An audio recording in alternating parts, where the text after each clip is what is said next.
Bismillahirrahmanirrahim. Bismillahirrahmanirrahim. Assalamualaikum warahmatullahi wabarakatuh. Sahabat yang beriman, Nabi Ibrahim alaihissalam merupakan seorang nabi dan rasul dalam agama Islam. Dalam agama Nasrani dan Yahudi juga meyakini kenabian dan kerasulan beliau yang dikenal sebagai Abraha. Nabi Ibrahim telah mendapat gelar Khalilullah yang bermaksud sahabat Allah yang diberikan langsung oleh Allah Subhanahu wa Ta'ala. Selain itu, Nabi Ibrahim alaihissalam juga terkenal sebagai nabi yang membangun Ka'bah bersama anaknya Nabi Ismail alaihissalam.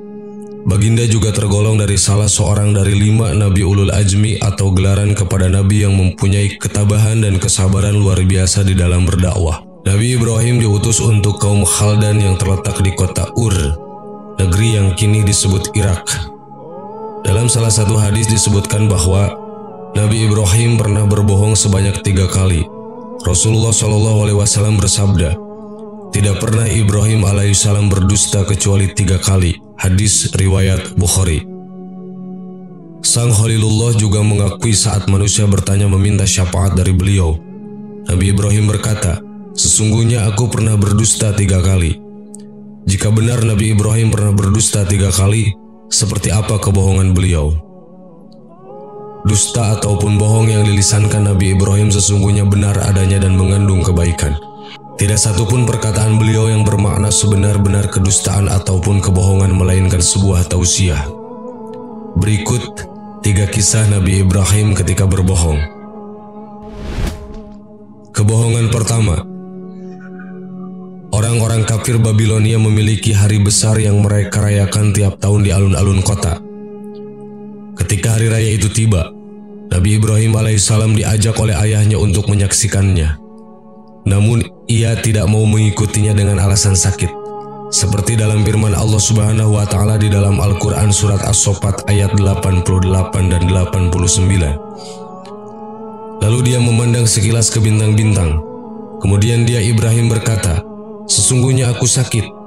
Nabi Ibrahim alaihissalam membuat alasan itu untuk melancarkan rencananya menghancurkan berhala-berhala yang akan ditinggalkan saat semua orang menghadiri perayaan besar tersebut.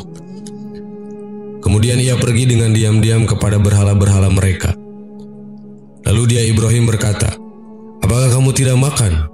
Kenapa kamu tidak menjawab?" Lalu dihadapinya berhala-berhala itu sambil memukulnya dengan tangan kanannya dengan kuat. Quran surat As-Saffat ayat 91 sampai 93.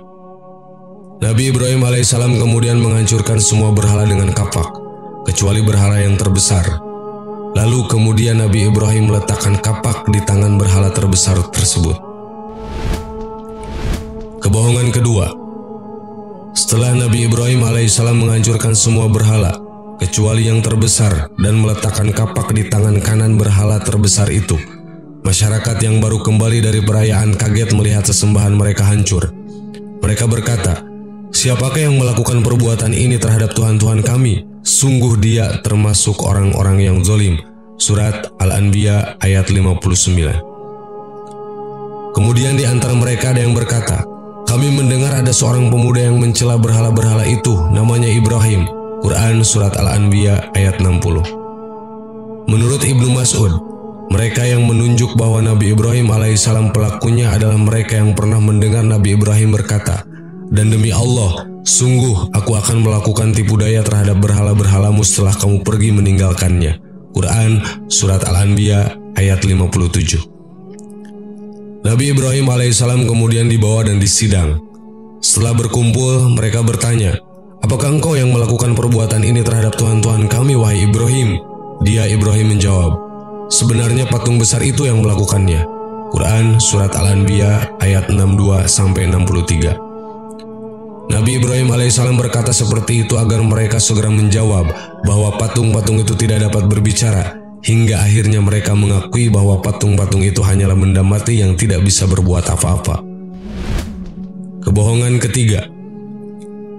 Pada suatu hari Nabi Ibrahim alaihissalam bersama istrinya Syaroh datang ke suatu tempat yang dikuasai seorang Fir'aun zalim untuk menetap sementara di sana. Fir'aun itu diberitahu oleh ajudannya bahwa ada seorang lelaki yang tinggal bersama wanita yang sangat cantik jelita. Fir'aun tersebut mengutus utusannya untuk menemui Ibrahim. Sang utusan bertanya, "Siapakah wanita yang tinggal bersamamu?" Nabi Ibrahim alaihissalam menjawab, "Dia adalah adikku." Lalu Nabi Ibrahim alaihissalam mendatangi Syarah dan berkata, "Wahai Syarah, di muka bumi ini tidak ada orang yang beriman kecuali aku dan kamu. Dan di depan sana ada seseorang yang datang dan bertanya kepadaku tentang dirimu. Maka aku katakan padanya bahwa kamu adalah adikku. Oleh karena itu, janganlah kamu katakan yang lain selain yang aku katakan." Maksud ucapan Nabi Ibrahim alaihissalam yang mengatakan bahwa Syarah adalah adiknya adalah saudara seagama, uhtun fiddin. Sedangkan maksud di muka bumi ini tidak ada seorang pun yang beriman kecuali aku dan kamu adalah tidak ada pasangan mukmin lain selain aku dan kamu. Alasannya adalah karena Nabi Lut alaihissalam pada saat itu juga beriman sama seperti mereka. Nabi Lut alaihissalam adalah keponakan Nabi Ibrahim alaihissalam. Menurut sejarawan, Fir'aun dalam kisah tersebut merupakan saudara dari Ad-Dahak, Fir'aun yang sangat terkenal kezalimannya. Fir'aun tersebut bernama Sinan bin Ulwan bin Ubaid bin Auz bin Imlak bin Lamwaj bin Syam bin Nuh. Sedang riwayat Ibnu Hisham dalam kitab At-Tizan menyebutkan Fir'aun tersebut adalah Amru bin Umrul Qais bin Mailefon bin Syaba, sahabat yang beriman. Itulah 3 kebohongan yang dilakukan oleh Nabi Ibrahim alaihissalam. Dan kebohongan itu adalah kebohongan yang dibenarkan oleh Allah Subhanahu wa Ta'ala karena mengandung kebaikan dan tausiah. Wallahu a'lam. Wassalamualaikum warahmatullahi wabarakatuh.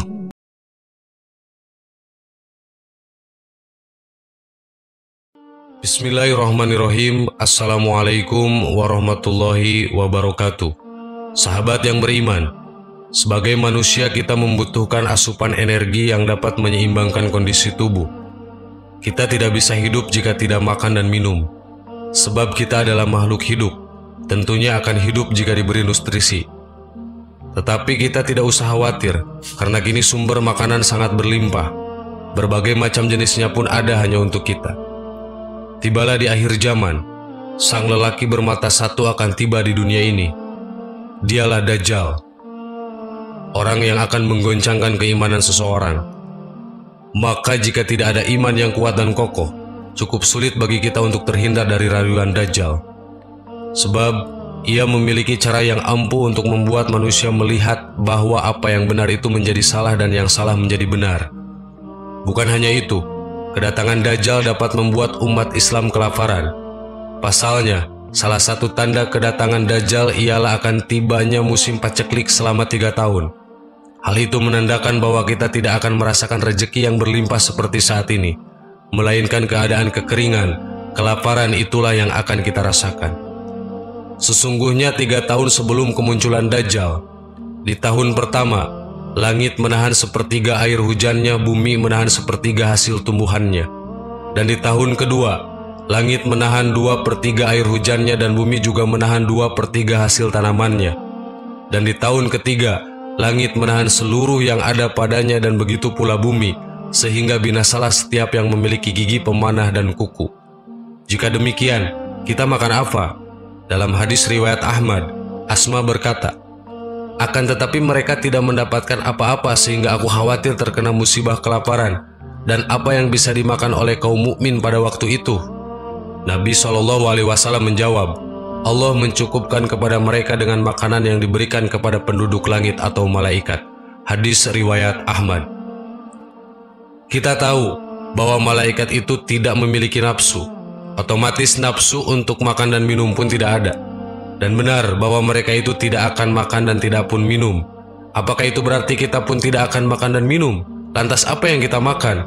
Asma berkata, "Wahai Nabi Allah, bahwasannya malaikat tidak makan dan tidak minum." Nabi menjawab, "Akan tetapi mereka membaca tasbih dan mensucikan Allah, dan itulah makanan dan minuman kaum beriman saat itu, tasbih dan takdis." Hadis riwayat Abdur Rajak atau Yalisi Ahmad Ibnu Akasir. Sahabat yang beriman, hanya tasbih dan tasdiklah yang menjadi penguat kaum muslimin. Kita tidak akan merasakan bencana ini sebagai suatu masalah yang besar. Kita akan selalu yakin bahwa Allah selalu memberikan yang terbaik.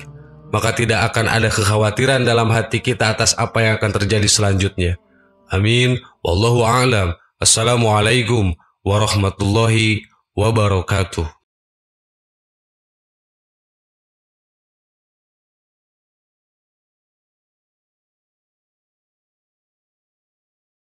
Subhanallah walhamdulillah wala ilaha illallah wallahu akbar. Subhanallah